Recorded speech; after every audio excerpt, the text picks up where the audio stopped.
Hey guys, Shane here with One Shift at a Time. How are you doing?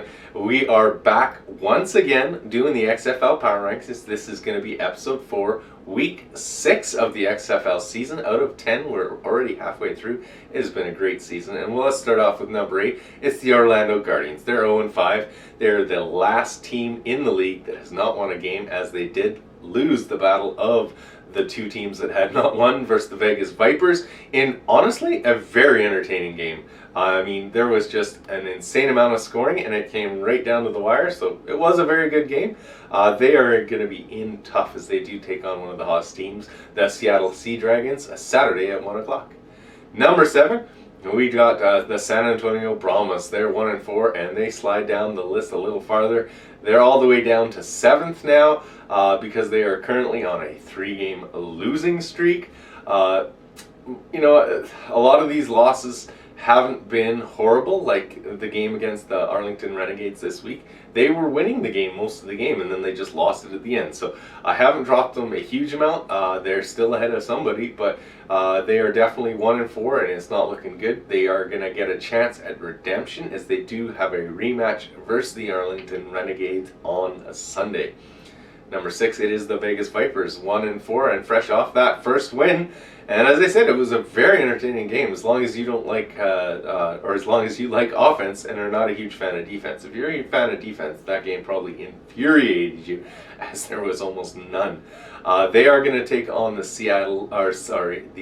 Louis Battlehawks on Saturday, and that is a good test for them. See if they can keep this winning streak going, or if the Battlehawks bounce back from their losing. Number 5, it is the St. Louis Battlehawks. They're 3-2, and they had a bit of a setback this week, as we said, as they did lose to the DC Defenders. But I mean, that is the best team in the league, so I didn't really punish them too far. But when you only have 8 teams, there has to be a little movement when teams win and lose. They should be back in the win column this week, though, as they do take on the Vipers. Or, as I said, do the Vipers string two in a row together? We'll see.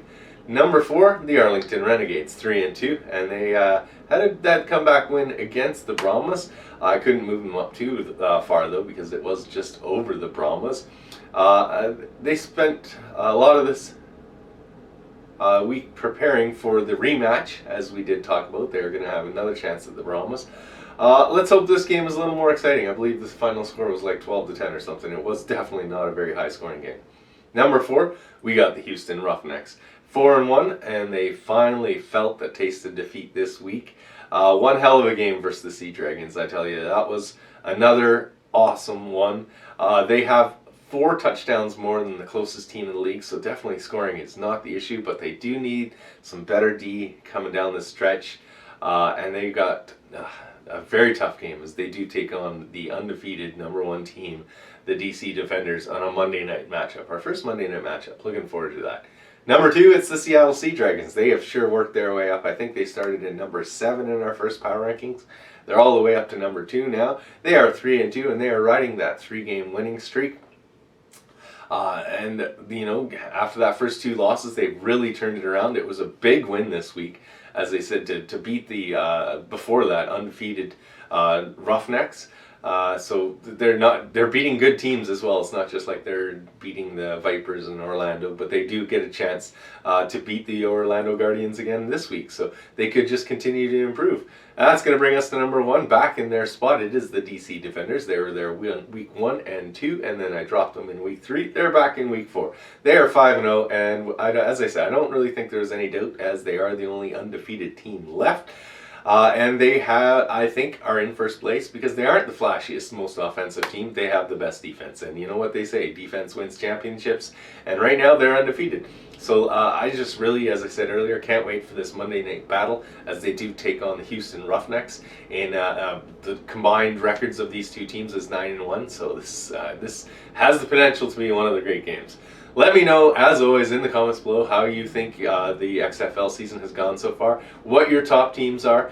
Make sure you like this thing, share it around. Again, I really appreciate all your support, and we'll see you guys in the next episode.